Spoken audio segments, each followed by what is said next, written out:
I'ma do this thing my way. Let's go. Been grinding hard on it all day. Okay. We work hard, then we all play. Yeah. I'm addicted to the grind, man. That's right. So I refuse to waste time, man.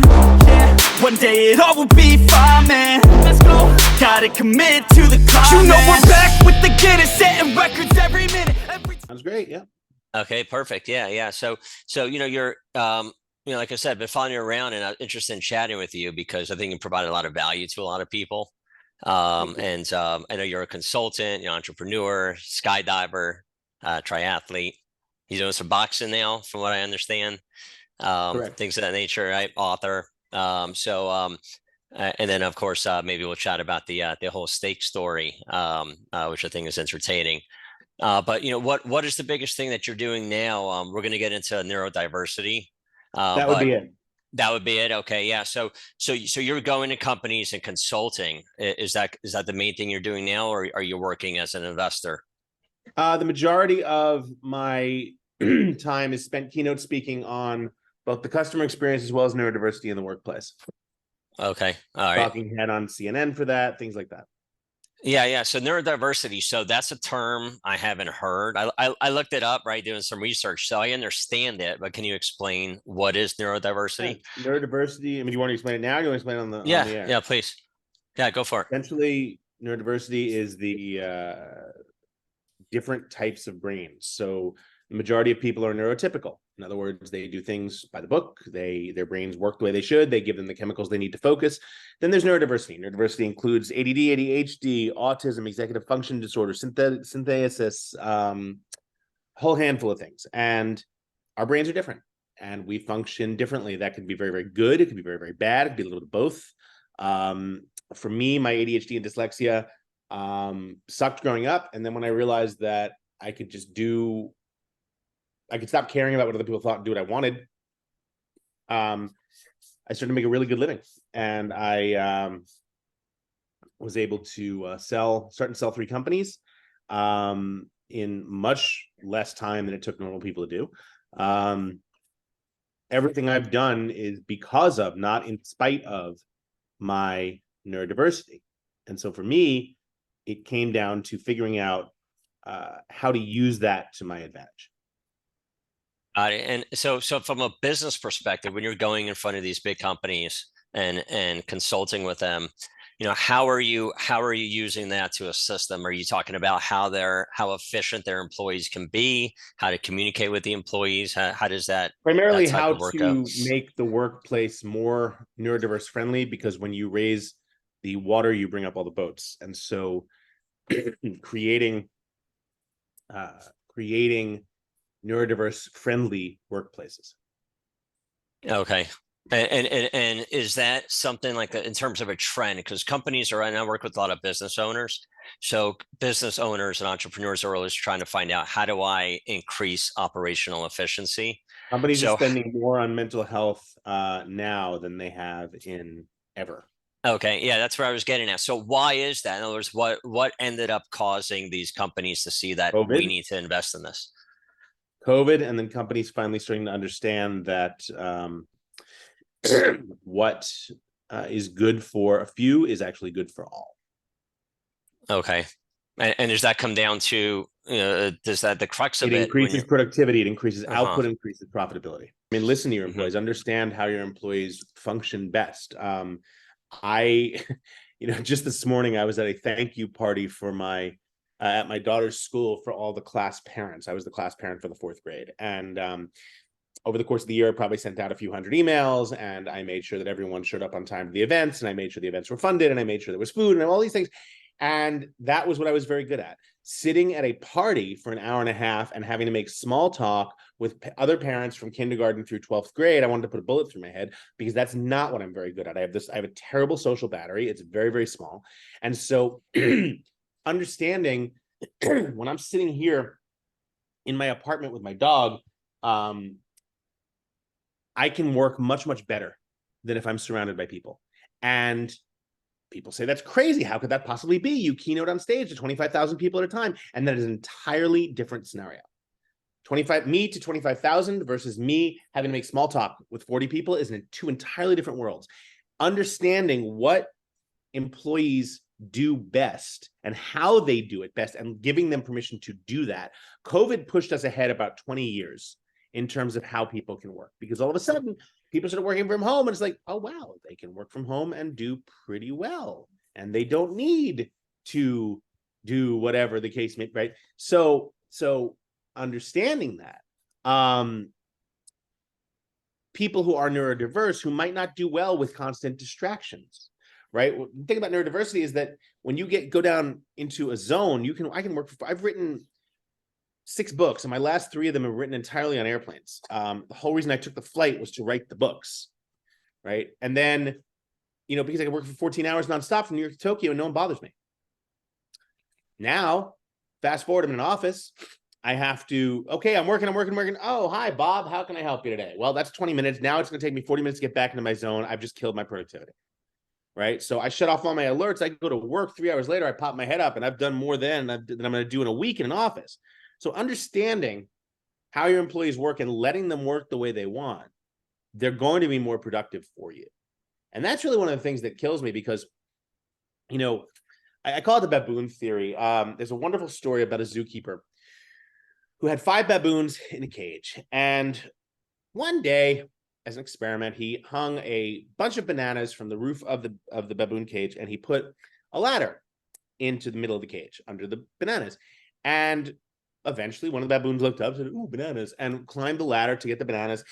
And as soon as he started eating the bananas from the top rung of the ladder, the other 4 baboons were soaked with a fire hose of ice cold water.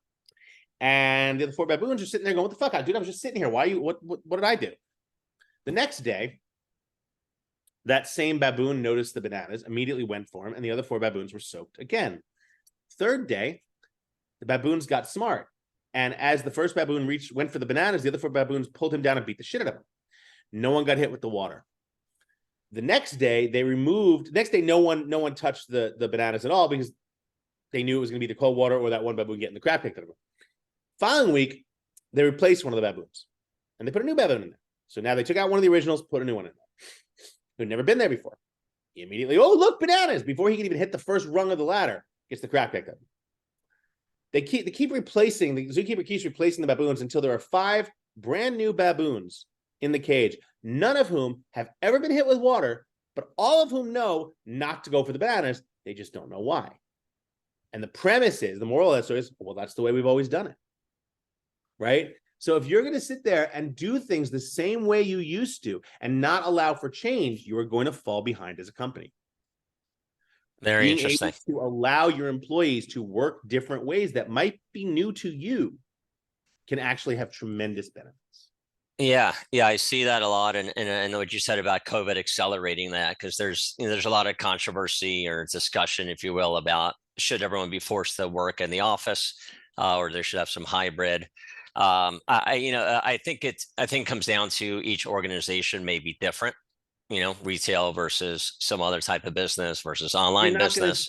You're not going to say retail people who sell to the forward-facing products that can't work in the offices, but the concept of of Morgan Stanley having 1.5 million square feet in Midtown just because everyone has to come in the office is complete and utter bullshit. Yeah, and I think it might be an antiquated way of looking at running the business. Right? And you have to change with the times, which is really fascinating. So I could see why the companies bring you on to address it in that way. And I think COVID accelerated a lot of these different concepts. A lot of these changes or transformations that were coming in business and personal life were accelerated, if you will, due to COVID. And I think there was a lot of lessons learned from that experience. Agreed completely. I mean, again, when you put people in a situation where they have no choice, they will adapt. Yeah. And so let's talk a little bit about what you talk about a lot, which is ADD, ADHD, neurodiversity, and that stuff. So my first introduction to this whole phrase of ADD was when I was in high school, and it was a biology class, and it was my job to escort one of my classmates to the front office every day for him to take a pill called Ritalin, right? Yep. And but I think his name was Patrick, if I remember. But he was known as a guy, kid who couldn't sit still. He was a bully. He wasn't very happy with me. I don't know how I ended up with that job, being his escort every day. I'm not even sure if he took the pill. I know he was given the pill, and then we had to walk back to class together. So that was supposedly he was diagnosed with ADD. So, and I want you to kind of educate me and everyone also listening, is because there's so many diagnoses, it seems, of ADD, ADHD. Is there a distinction between someone who's just bored with something and not interested and can't sit still because of that, versus somebody who actually has a neurological gene break? Someone who's bored will eventually be able to focus if they're threatened. My parents used to tell me every single day, if you act out in class, if you make jokes again, if you get home, send home with another letter, you're grounded for a month, you're grounded for 2 months. Eventually they ran out of months. Every single day I said, I just can't do, I promise I'm not going to do it. And every day I come home and I did it again. At the end of the day, what I didn't realize then, because I wasn't diagnosed in my late 30s, ADHD didn't exist when I was a kid. In the New York City public schools in the 70s and 80s, what existed was sit down, you're interrupting the class. And what I learned at the end of the day was that my inability to sit still actually resulted from a decreased level of dopamine, serotonin, and adrenaline in my brain. And those three chemicals put together are the focus chemicals. When I would crack jokes in class, I'd do so because I couldn't focus, I couldn't pay attention. But if I made a joke, the class would laugh. The class laughing is the equivalent of me being on stage in front of 25,000 people and crushing a keynote. It's a great feeling. It gives me all those chemicals I need. And so I'd be here making a joke in class, not to give shit to the teacher, but because I could actually focus. Problem was, I wasn't able to utilize those focus chemicals because I'd be sent to the principal's office. I'd be damn well focused in the principal's office, but that didn't really help. So what I learned over time, and again, in my late 30s, things like that, is that all the things I've been doing all my life actually were done to allow me to focus. And all the things that I thought were just random series of coincidences actually made sense. I'm a licensed skydiver with over 500 jumps, right? I've run 26 marathons, 2 full Ironman triathlons, which I know looks weird because I'm sitting here like a fat fuck, but I swear to God, I've done that. And, it's one of those things where people are like, my God, why would you possibly want to jump out of a plane? I'm like, because you don't know how high I get when I'm done. I land, take my gear off, run into the hangar, throw my gear in a corner. I'll pull out my laptop and write 3,000 words an hour. It's that ability to be able to do that I don't get from other things. And I could take a pill for it, but there are better ways for me. There are better ways for me to do it. And so I prefer those better ways. And so once I learned that stuff that I knew how to do, that I could benefit from that in all walks of life, professionally, personally, the whole thing, that for me really became sort of, okay, this is what I'm going to do. And I don't really care what other people think. Yeah, and it's something I've been thinking about a lot, because we have social media, we have apparently shorter attention spans with TikTok, with Twitter character lengths, and all the other things going on in the environment. So where's the distinction between, again, somebody who has, or society as a whole, maybe if we have shorter attention spans now, does that mean that we all have ADHD? No, the two aren't related. I mean, it doesn't. Having a short attention span is, that's on you. If you're diagnosed with ADHD, I think the problem is that we have so many people say, oh, I have a short attention span, I must have ADHD, which is kind of insulting to those who actually have it, because you might have a short attention span when you aren't interested in something, but if you're being forced, if your boss says, get interested in this, or you're fired, you're going to get interested in this, right? That's not as easy for what we do.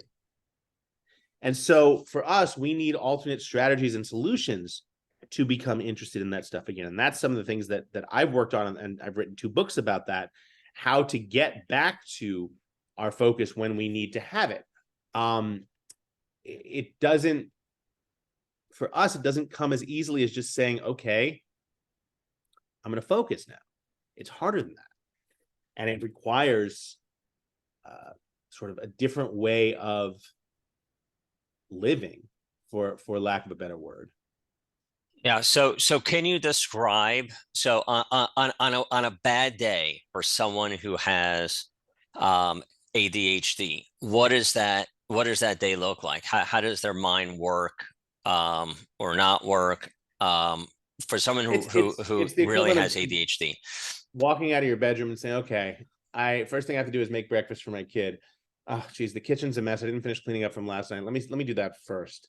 Okay, I'm cleaning up the kitchen. Oh, I should let me put the dishwasher dishes away, and then I can put the new dishes in the dishwasher. Okay, I'll start doing that. Okay, well that's done. Now what was I gonna do? Oh, that's right. I'm gonna make a bagel. You know what? I'm running out of bagels. Let me run onto my app real fast and order some food for the coming week. Otherwise, I'm not gonna remember to do it. P.S. My daughter's up, awake, sitting at the table, going, "Where the fuck's my bagel?"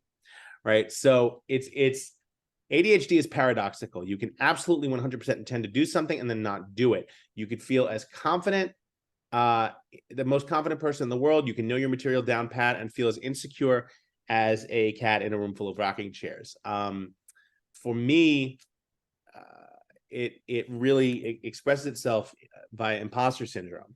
And again, the facts state the undeniable facts state that I have started and sold 3 companies. The money in the bank tells me that I've started and sold 3 companies. This apartment tells me that I've started and sold 3 companies. Yet, I wake up every morning assuming that's a fluke. I just got very lucky, and that today's the day the New York Times is going to write a huge piece about what a loser I am and how it's all been blind luck. And then when they don't, it's because I'm not important enough for the New York Times to write a piece about it. And I go through this battle every day, because when you're told for 35 years in a row that you're broken, it takes a long time to fight that. So one of the reasons I wrote my children's book called The Boy with the Faster Brain, I want kids to understand at an early age they're not broken, they're gifted, instead of having to spend the next 20 years of their lives undoing the notion that they are broken. So again, one of the things that's ADHD in a nutshell. Normal person wakes up, puts the damn bagel in the microwave or in the oven, toaster oven. Because of that, I've put together countless rituals and routines that I live by, and that I teach other people, which sound ridiculous, but work for me. I will not start my day without exercise, because I am less. If I exercise first thing in the morning, I'll get that dopamine, that serotonin, that adrenaline, and I'll have it all day. Instead of, say, having to take a pill. I have a prescription for ADHD meds. I just don't take them that often. I'd rather exercise, get the dopamine I need, and let that carry me through. So I'll start there. To get up and make sure that I'm working out first thing in the morning, as opposed to rolling over and hitting the snooze bar, I will wake up and get right on the bike because I fell asleep in my gym clothes. I will literally, before I go to bed, put on my gym clothes. I wake up, the Peloton bike is 6 inches from my bed. What am I going to do? Take off my bike shorts and not work out? I'm already there. I could be on the bike for 10 minutes before I actually open my eyes, right? So that's number one. I get that out of the way. Second thing is the elimination of choice. I have my closet has 2 sides to it. It's actually labeled. The first side says office/travel, and it's t-shirt and jeans. The second side says speaking/TV, and it's button-down shirts, jackets, and jeans, and that's it. My suits, my vests, my sweaters, those are all in my daughter's closet in her room. Because if I had to wake up every day and say, oh my God, what should I wear today? That sweater, I remember that sweater. Laura gave me that sweater. I wonder how she's doing. It's 3 hours later, I'm naked in the living room on Facebook and I haven't left the house. So you put together these rituals and these routines that allow you to function at your best, that other people might think are just normal days. But for me, they require planning. The premise of something I call it playing the tape forward. Let's say I don't get up and I don't work out. If I'm lying in bed and I'm on the fence, am I going to do this? Am I not going to do this? Because, sometimes you're tired. I'll sit there and I'll ask myself, okay, what's on your agenda today? Well, at 6:30 p.m., you have a meeting with that new client. It's dinner. How are you going to feel 14 hours from now when you're going to that dinner? How are you going to feel? You're going to be good? You're going to be out of it? How are you going to feel? And I call that playing the tape forward. How do I want to feel? What can I do to make sure I get to how I want to feel?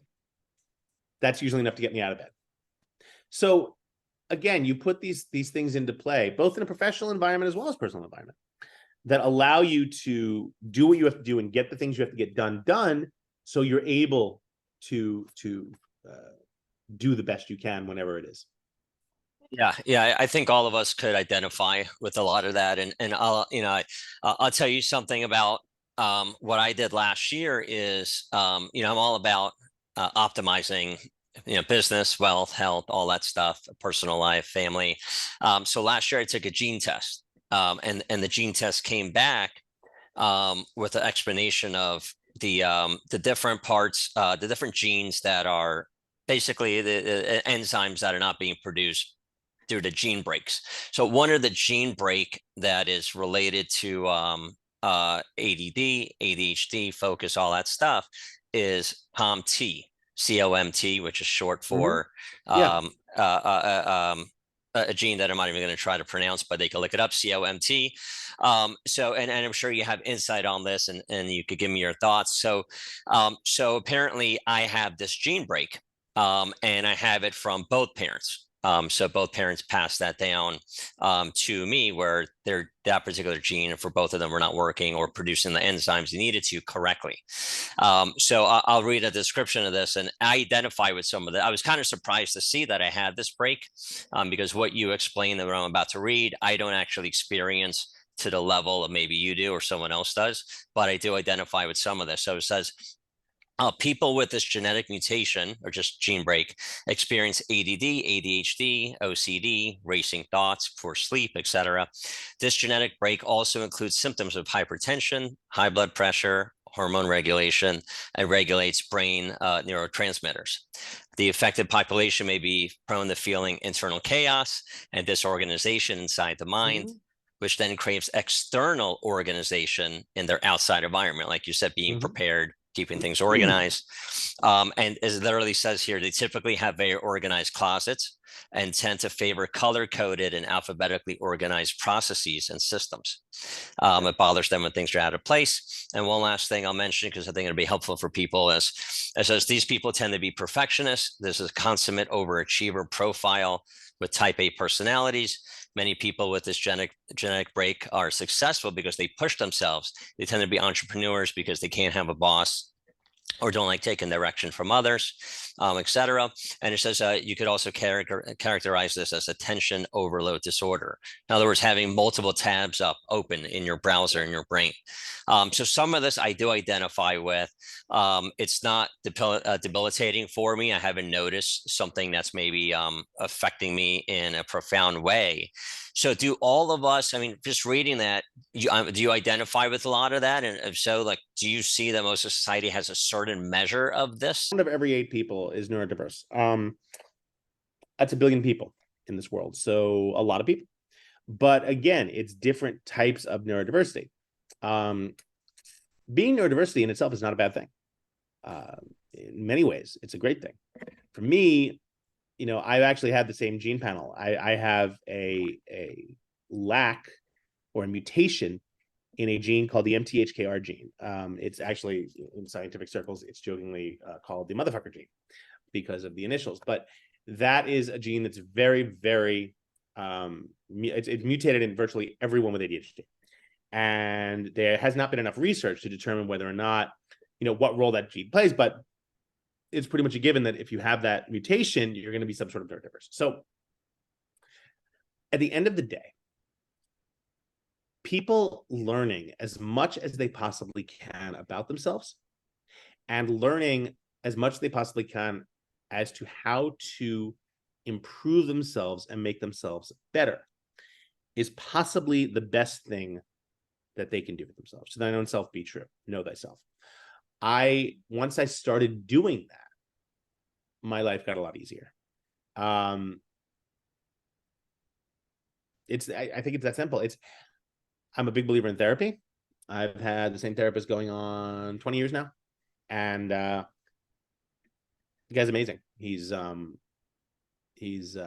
wouldn't be alive without him. There's no question about it. So being able to understand yourself and understand sort of what works, understand that not everything that happens is your fault, but also taking responsibility when it is. That's another thing. I will never blame, it's my ADHD, sorry. No, it's my responsibility to handle that, right? And I refuse to use that as any kind of sort excuse. But there are, I'm very thankful that we are just starting to understand and learn more about this, and that we are bringing the conversation out into the open, because it's been way too long. Yeah, and you talk a lot about the superpowers of being neurodiverse. So can you go over those? Well, again, started and sold 3 companies since I was 30, or since I was like 25, and so it's 45, 25 years. Not bad, right? With absolutely no business training. That's the best part. You know, written several books, a lot of bestsellers, all on planes, all in just, the span of weeks. I don't, the nice thing is that we do have a gene. We don't have a gene called the we do have a gene called the what's the worst that can happen gene. I got so shit on in school, both by teachers and students, that I literally don't care. Feel free to mock me. It's not going to affect what I do on a day-to-day. It's how I live my life. You want to mock me? Knock yourself out. Have fun. I'm currently training for my first amateur boxing match in September. You might get hurt. Yeah, I might. But I also might get hit by a bus crossing the street tomorrow. So why not? Right? It's one of those things that if it sounds exciting, I want to try it. Now, the flip side of that is that logic can really screw you up. And so, again, putting rules into place. If I'm giving a keynote in Vegas, I will fly to Vegas. The only keynote I'll give is an afternoon keynote, in which I can fly in the morning, give the afternoon keynote, and get right on a plane and go home. If that doesn't work for the client, and they want me for, say, like a morning opening keynote, then they have to fly me to LA the night before. And then I will get on a 6 a.m. flight to Vegas from LA and fly in the next morning. Or, something along those lines, because it does not benefit me to stay in Vegas unsupervised for 24 hours. Right. And so again, you learn thyself. I'm probably 3 at any given day. I'm 3 bad decisions in a row, 5 bad decisions in a row, away from becoming a junkie in the streets. And I'm not exaggerating on that. I'm not trying to say that for dramatic effect. I've never been a junkie. I've never experimented with, hard drugs or anything like that. And I'm smart enough to know that all it's going to take for me is one shot. I quit smoking 9 years ago, 10 years ago, I don't even know. And it's very simple. I will never have another cigarette, because if I do, I'll never quit again. The basic premise behind most neurodiversity, but especially ADHD, is that we have 2 speeds, and only 2 speeds. Namaste, and I'll cut a bitch. And there is no middle ground there. So you understand, and and that's great. Hey, I want to write a book. Written, right? But on the flip side, you have to understand, sorry, but I didn't mean to wake you up. Dog's awake. But on the flip side, that is very dangerous when it comes to, hey, you want to go to an open bar party? Oh, sure. I very rarely go to open bar parties. I am as exciting as I am, and as skydiving and all this I am a single dad. My daughter is out by 8 o'clock every night. I am out by 8:30, 8:45 at the absolute latest. Every night. I am the most boring person in the world. And I love that, because I've been exciting before. And a lot of people say that what I still do is exciting. Going up on a Saturday and going out and falling out of a plane 6 times in one day is plenty exciting. Running a marathon is plenty exciting. Biking 20 miles in an hour before 6 a.m. is exciting. I don't need to do more than that. I'm perfectly happy with the excitement level that I have, because it keeps me at the best of who I can be. Yeah. And so tell me about, from your perspective, and after all these years of studying this, Elon Musk is working on Neuralink, for example. I mean, where do you see things like that in the future affecting, people's neurodiversity, also companies? Is that something my favorite part of Elon Musk working on Neuralink is that you have all these Elon Musk bros who are like, man, I'm not putting a freaking coronavirus in my system, but I'll gladly take a chip from some billionaire evil asshole. But I hate Musk with a passion. I think he's one of the reasons that we're failing as a civilization. But I think that there will be neural technology. Apple's new power Power Vision Pro, that their entry into the metaverse, or their entry into VR, I think is brilliant. I can't wait to get it. It's as close to what was that movie with Tom Cruise where he had the precogs? Oh yeah, yeah. Where Minority Report. It's as close yeah, to Minority Report type of era where we could just move things around with our hands that we're ever going to get. And I think that's awesome, because the key for someone like me is speed. When I was 7, my parents brought me to a therapist, occupational therapist, who realized that I probably had dyslexia, but I was thinking about things much faster than I could write them with a pencil. And so because of that, I was getting very frustrated. And so they suggested to my parents that they buy me a little portable typewriter. This is like 85. The typewriter had 2K of RAM. I'm not shitting you. 2K of RAM. It held 2,048 characters before it shut down. But I lugged that 10-pound thing everywhere, and I wrote every class note with it. And for the first time in my life, my hands could keep up with my brain. So what's the difference between that back in 85 and letting people work from home today? It's simply providing accommodations to make them and society as a whole better. I'll leave it with this. The premise of something called curb cuts. Back in the 50s, we had all these veterans coming home from World War II, injured veterans, about 600,000 injured veterans coming home from World War II. And the federal government mandated that all cities and towns create something called curb cuts, which are small little ramps at the end of every sidewalk, to help these veterans get up the ramps and get onto the sidewalk, cross the street. And they helped the veterans. You know who else they helped? Pregnant women, old people, children, delivery men, people with packages, you name it. It was an accommodation for a small segment of society that lifted up society as a whole. Being able to do that in the workplace, in the home, has tremendous, long-lasting, beneficial effects on the company, on the family, whatever.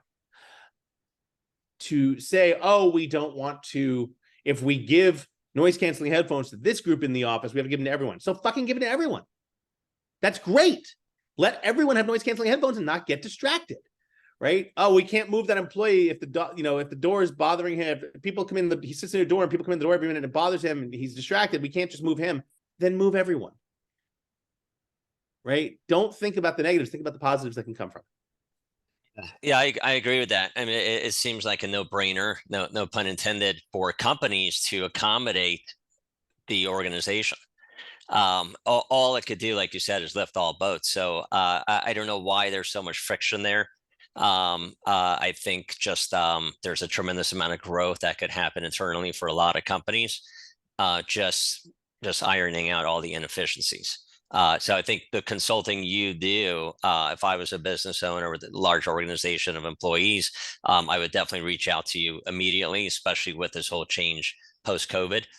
And I encourage everybody listening to this to do so if you have a large company. So tell me a little bit about The Boy with the Faster Brain, the children's book, because I did take a quick look at it and I was really interested in that. So that's your most recent book, right? Yeah, thank you. So The Boy with the Faster Brain is basically my first foray into children's books. And the premise was I never want a kid to have to go through the same amount of shit that I went through growing up. I want kids to understand that they are gifted, they are not broken. They can do incredible things if they are simply looked at in a different way, and if they understand that they are not that their neurodiversity or whatever it is doesn't mean that they are broken, and doesn't mean that they're never going to accomplish anything. It simply means they have to think differently. If you give a kid, if you give someone at age 17, they get their license, and you buy them a nice, safe Honda Accord, it's a lovely car.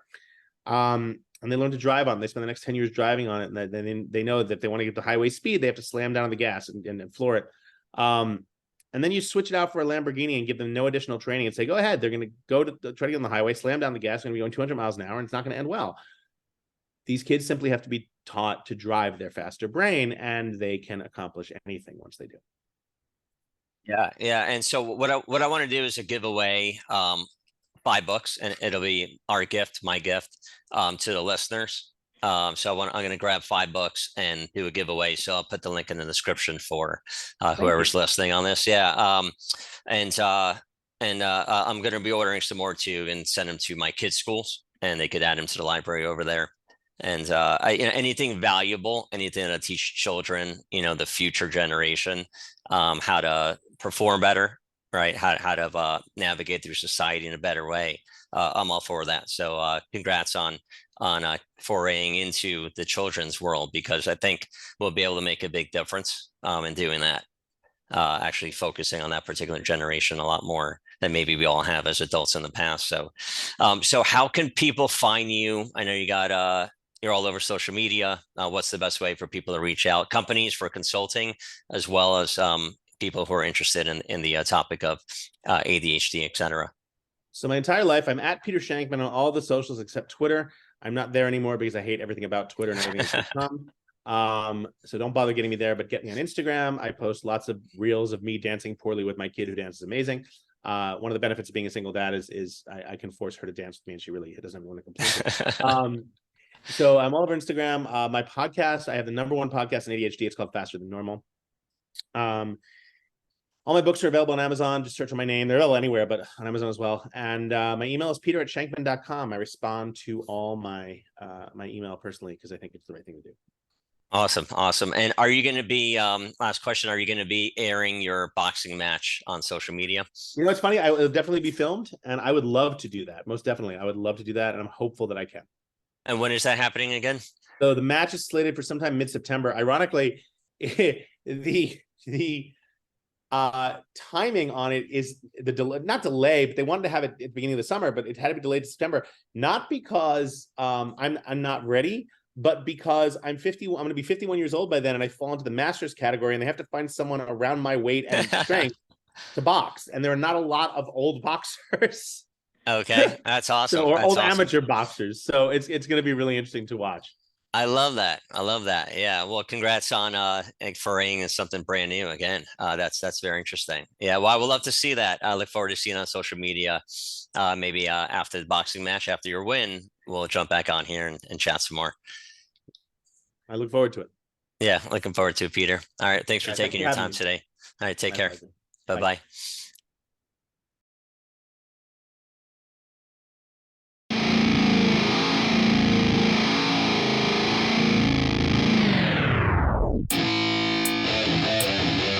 Yeah, let's go. I'm unstoppable, do the impossible. I'm irresponsible, yet I'm phenomenal. I got an arsenal, I'm dropping bombs, No, I'm not stopping, no. Conquer the obstacle. To the top, here I go, think I'm chosen to be the king of rock, think the people have spoken. I can hear the tick-tock of the clock, I'm in motion. So now I'm gonna pop, causing all this commotion. Yeah, sometimes I think that I'm unstoppable. Yeah, ready to go, man, lock and load. That's right, I swear to God that I could drop you, bro. Yeah, I got a shot and I ain't stopping, no. That's how I know that I'm unstoppable.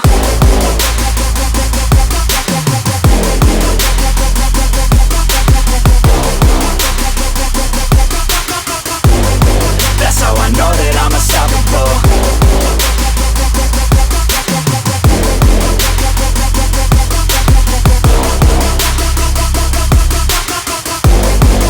Yeah, let's go. I don't care what they all say. That's right, I'ma do this thing my way. Let's go. Been grinding hard on it all day. Okay, we work hard, then we all play. Yeah, I'm addicted to the grind, man. That's right, so I refuse to waste time, man. Yeah, one day it all will be fine, man. Let's go. Gotta commit to the climb. You know we're back with the Guinness, setting records every minute, every track. In addiction to the fact that we're winning, still we lack something's missing. Need a track that is hitting, making racks, making millions. That's the mission. I don't waste time, no, I make time. All these people wanna hate, fine, I'ma make mine. While you sitting there complaining, I'll be training. While you sitting there just waiting, I'm creating. Yeah, Sometimes I think that I'm unstoppable. Yeah, ready to go, man, lock and load. That's right, I swear to God that I could drop you, bro. Yeah, I got a shot and I ain't stopping, no. That's how I know that I'm unstoppable.